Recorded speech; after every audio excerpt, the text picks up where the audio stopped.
আজ ছিল বুদ্ধ পূর্ণিমা। তো আজ সারাদিন কী কী করেছি চলো তোমাদের সাথে শেয়ার করা যাক। প্রথমেই আমাদের বাড়িতে যেহেতু গোপাল আছে, গোপালের পুজো হবে, তাই এখানে গোপালকে স্নান করিয়ে নেওয়া হচ্ছে।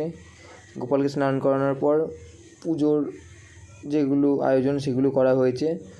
তারপরেই পুজো বলতে আমি বা মামি ছোটো করে বাড়িতে যেমন গোপালকে পুজো দেওয়া হয় সেরকমভাবেই দেওয়া হয়েছে।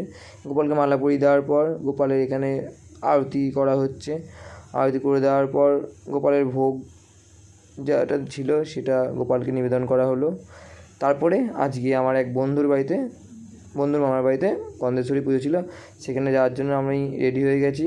এখানে বন্ধুর মামার বাড়ি গিয়ে গন্ধেশ্বরী মায়ের দর্শন করে ওখানে ভোগ প্রসাদ খেয়ে আমরা সবাই মিলে ঘরে আড্ডা মারছিলাম।